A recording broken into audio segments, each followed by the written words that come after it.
Beijing announced its military will take forceful measures without specifying what they are to so-called safeguard China's sovereignty and territorial integrity. It's in response to an $11 billion arms sale that will help Taiwan defend itself from China's aggressions.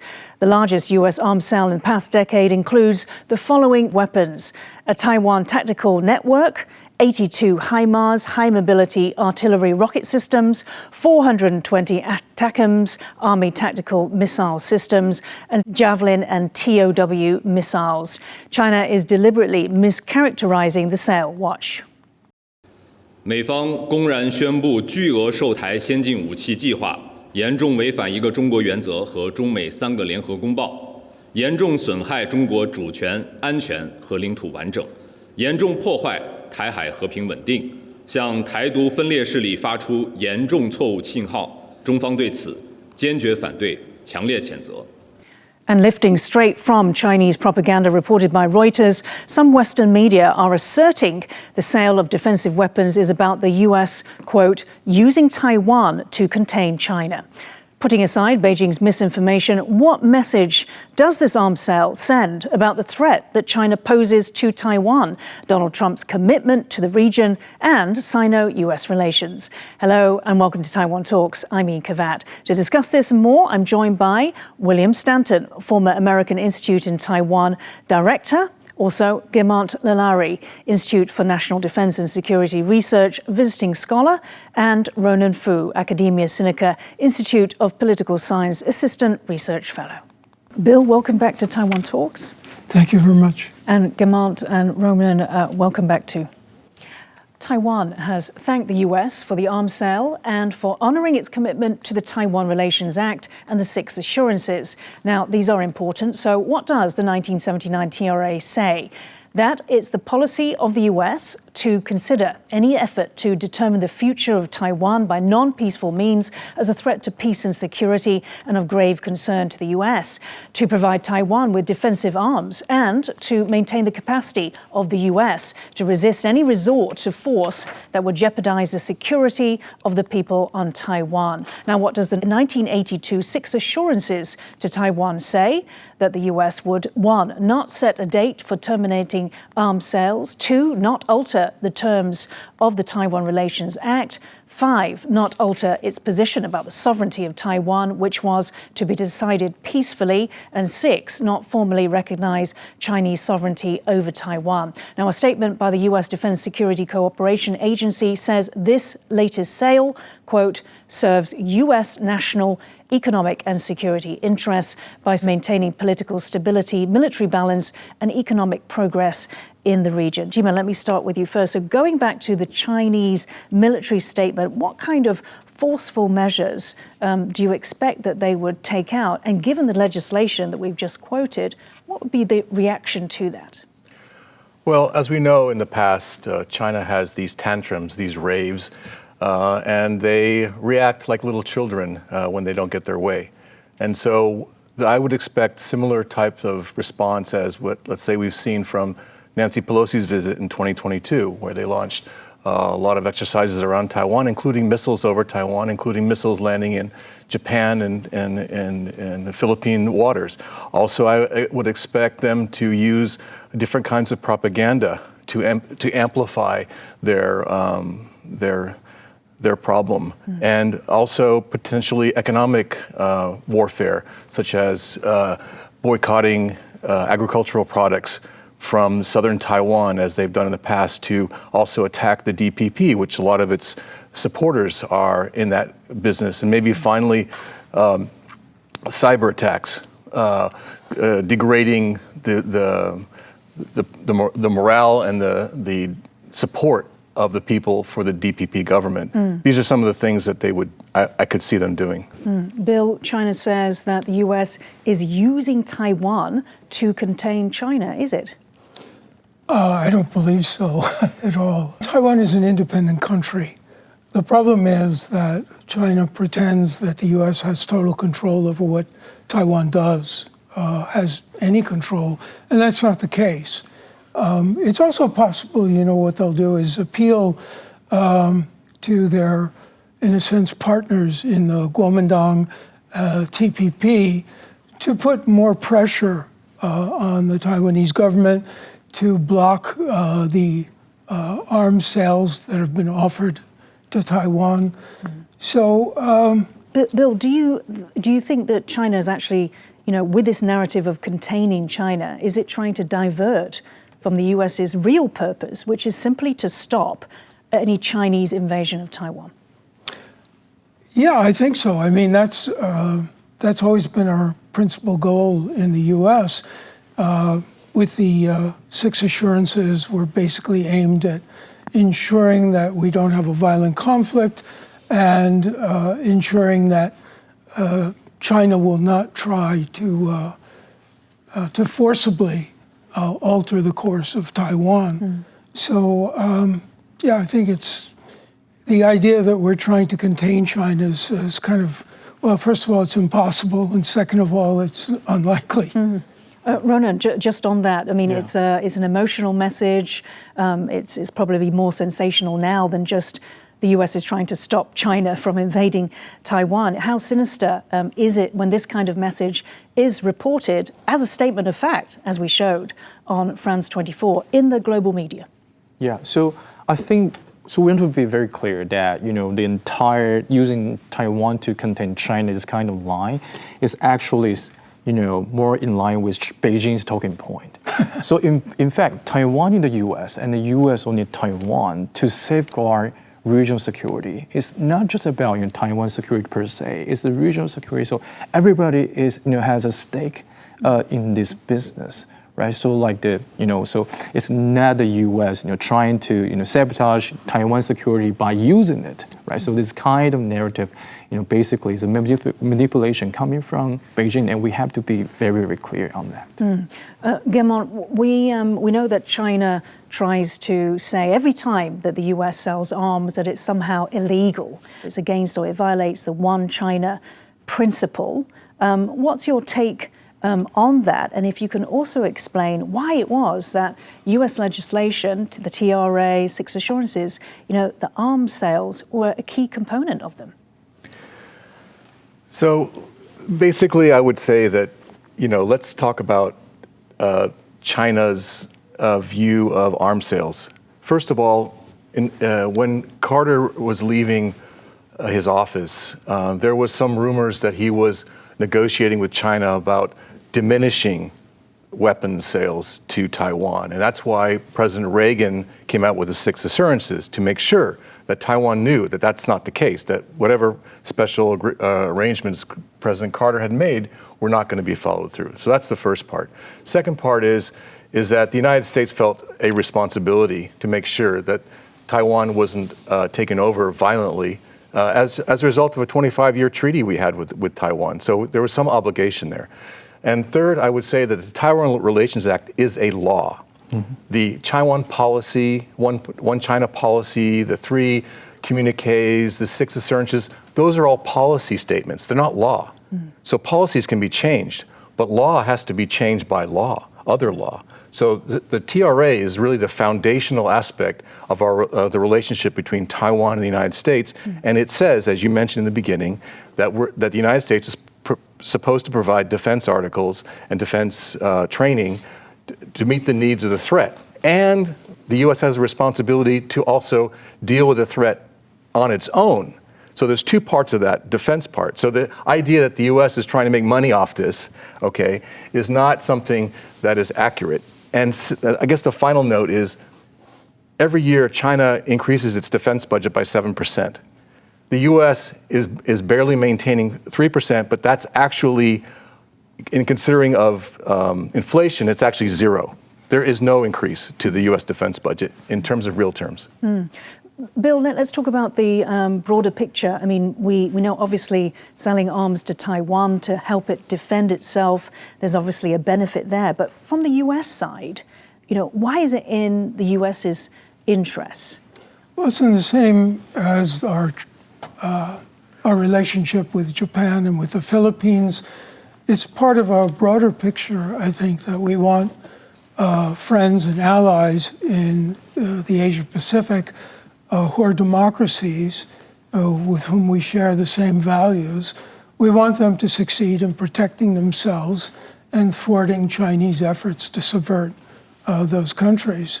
So I think it's quite natural, when we look at the assurances, for example, in a certain sense, it was a face-saving gesture on both sides that they would be able to establish some kind of relationship, the U.S. and China, without giving away anything that was essential. And I think I view it in that view. In fact, there are different versions of the 6 assurances. They vary because people immediately began to interpret it in different ways. So, it's a very thin reed on which it wants to depend, China does, to get what it wants. And it's actually, China's just part of the broader U.S. security view of what we need to do to maintain stability in Asia. Right, yeah. Rona, because... Yes, so that, I fully agree with Bill. So that's the reason why, Taiwan can be seen as a credibility test. Because in front of, American allies, across the world, basically, if the U.S. make coercion work here across the Taiwan Strait, it's sending a very clear message that America is not a trustworthy country. On the other hand, if the United States can make sure that coercion won't work here, we are behind you, we have your back, then it's sending a very clear message to Japan, to Canada, to Australia, to all the American allied countries and like-minded states, like Bill just mentioned, that the U.S. is here to safeguard security. Yeah. So the message to the region is that. How about the message to China? Yeah.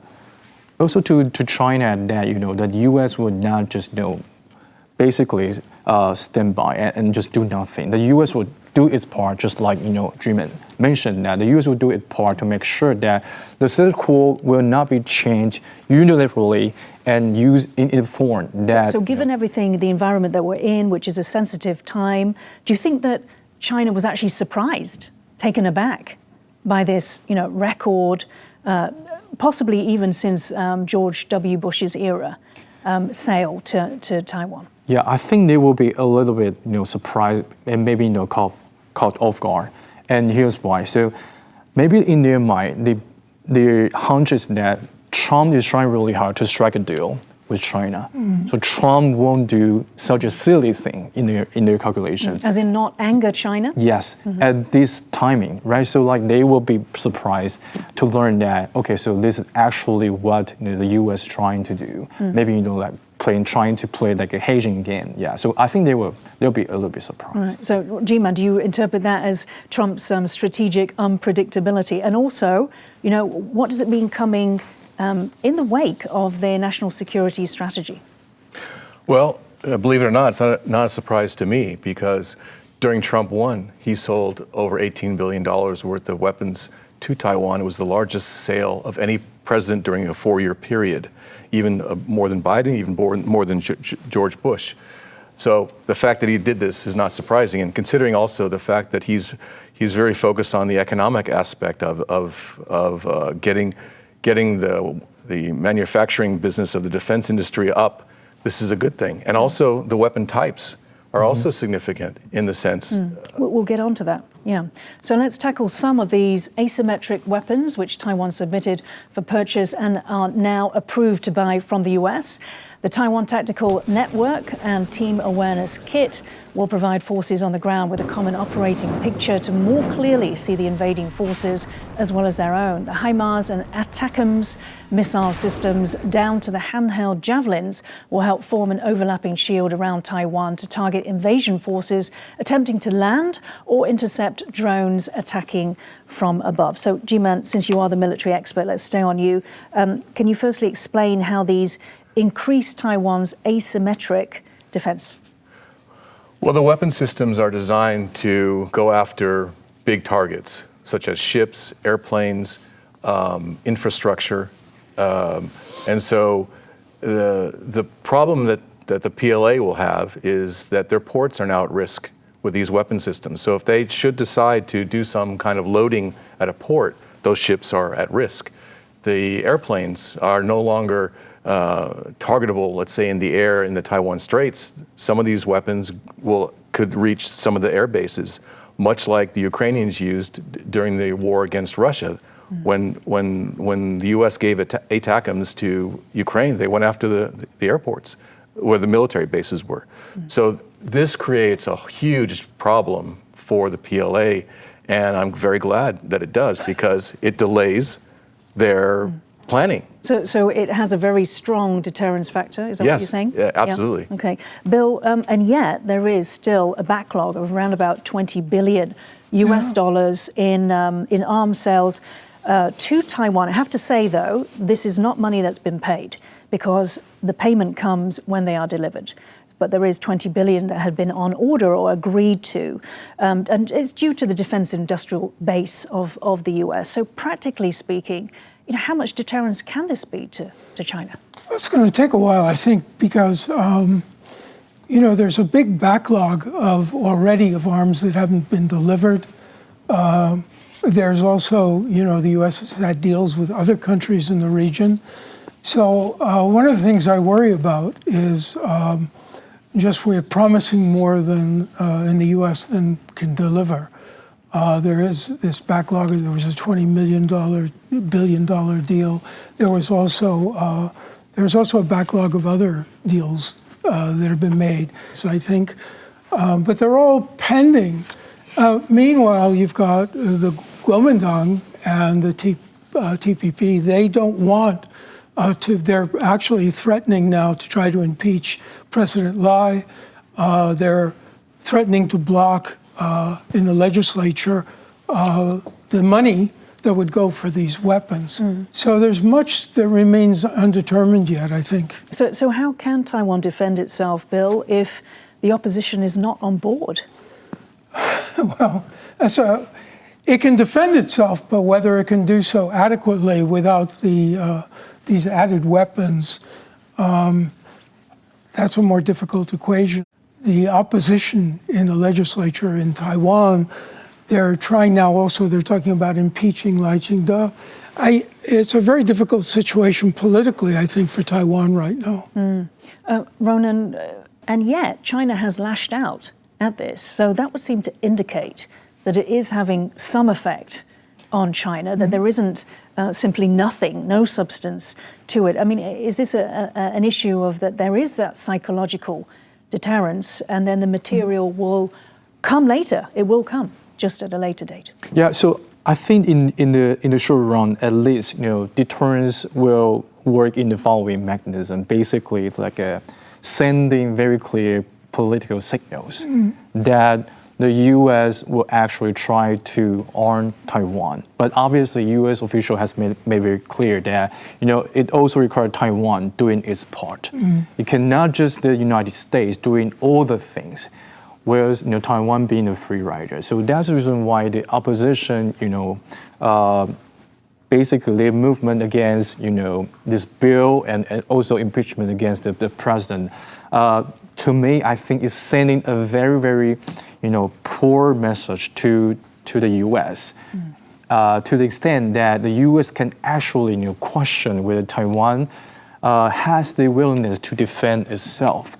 Obviously, you can debate over the concrete terms of the bill, but they should at least try to agree that, increasing military budget, trying to secure advanced arms from the U.S. is what everybody will be on the same page. This is what we want. Then we can debate over the details. Yeah. Gemon, as a foreigner in Taiwan, I mean, how do you view this? I mean, if Taiwan is so divided, won't the U.S. just lose patience? Well, okay, so this is all about American skepticism and Taiwan skepticism.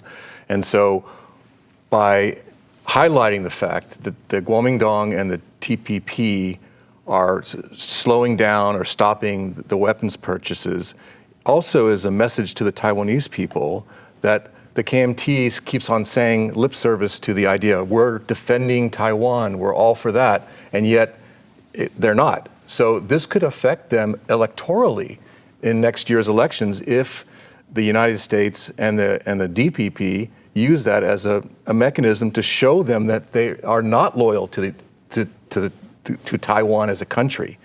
And then the other part is that, as Ronan mentioned, the idea that the United States and Taiwan are both working together completely obliterates skepticism on either side. And that's what's happening. And I think it's very positive. And considering all the other things that are going on, all the training that's going on here, and military training here in the United States, and the next NDAA, these are all great things. Yeah, so I just wanted to add in there, Guermont, that Taiwan will become the second largest operator of HIMARS after the US. Right. So are we seeing that finally, and this is something that Mike Gallagher said in 2022, he was the chairman of the US's China Select Committee, he said that the US needs to arm Taiwan to the teeth. Well, the good news is all the weapons that are currently being sold to Taiwan, this $11 billion package, is all duplicates of what Taiwan already has. So the training that's currently being done is nothing new. There's no new weapon systems. And it also means that the United States and Taiwan have common weapon systems so they can work together. Okay, all these things are all really positive. And these are the same weapon systems that Ukraine was given from the United States. Though these are also proven in war. So all these things are great, and I'm very positive about this budget that blows away all the notion that President Trump was somehow gonna sit on the fence on Taiwan. Right. Beijing has reacted badly to Washington's new national defense bill. Take a look. 不得实施上述法案涉华消极条款，并消除负面影响。如美方一意孤行，中方将采取坚决有力措施，坚定捍卫自身主权、安全、发展利益。 The US's National Defense Authorization Act for 2026 sets aside up to $1 billion in grant-style security funding for Taiwan, orders the Pentagon to launch a joint drone and anti-drone program with Taipei by March 2026, and talks of sending US Coast Guard trainers to Taiwan. There's also support for Taiwan's bid to join the International Monetary Fund. Bill, let me ask you. So firstly, Beijing says that the China threat is exaggerated, and so it's urging the US, as we heard there, not to implement the China elements of its defense strategy. I mean, how surprising is that? China asking the US not to carry out its national security commitments? Well, it doesn't surprise me because China will ask for anything it can get, but while saying that it practices non-interference in other states' affairs. It's an authoritarian government, of course, and we see how they treat their own people. So it's not surprising that they would become bellicose with regard to other countries. It's just, you know, it's unbelievable, basically. I mean, can you imagine the US asking China not to build up its navy? Yes. You know, to stop its unprecedented military buildup, you know, the biggest in peacetime? Yeah. Well, you've said it. That's absolutely right. Ronan, we've talked about weapon systems, HIMARS, Javelins, you know, etc. But these kinds of initiatives are a little bit different. How do they impact any planned Chinese invasion of Taiwan? I think that's going to be in the calculation in the long run. And this is critical. Why? Because actually at the moment, I don't think that PLA is ready to actually invade Taiwan. So that actually gives Taiwan some time to prepare for the contingent plans, right? So that's the reason why the United States and Taiwan actually have room and have time to work on something so that we can enhance our deterrence against China. So all the programs laid out here are great. For example, the INF and stuff. And these hopefully will also send a very clear message to the Taiwanese public that if you actually are receiving help from the outside world, then you yourself should also be doing something because this is your country, right? So you have to fight for yourself first. Otherwise, you are actually, so you are wasting other people's time, attention, and resources, right? So like Taiwan can only be secured if Taiwanese people know what we should be doing, now and also in the future. And also we try to keep a very close ties with the United States so that, we can really prevent something very miserable from happening. Yeah. G-Man, so that combination of Taiwan showing its willingness to defend itself, the US saying, we are providing you with support and with the resources, the weapons. What is it that has made or got China so worried this year? They didn't react this way to last year's. Because they expected, as Ronan mentioned, President Trump to kowtow to China because she and Trump are supposed to meet in April, and everyone thought, okay, that's a way that China uses those meetings to control the U.S.'s behavior in terms of selling weapons and other kinds of support to Taiwan. They thought everything would be frozen. Well, surprise, surprise, and they were surprised. It doesn't work that way. And if the United States had not sold anything between now and April, that would encourage them to delay the meeting another 6 months, for example, because it keeps on delaying the replenishment and supply of Taiwan. So this is in my mind, very clever strategy to tell China, you're not going to tell us what to do. We'll have to wrap it up there. We've run out of time. I want to thank William Stanton, Gimant Lalari, and Ronan Fu for joining Taiwan Talks today. If you liked our show, please search for us on YouTube. Give us a thumbs up and hit subscribe to our channel. Thank you for watching the show today. Stay safe and see you next time.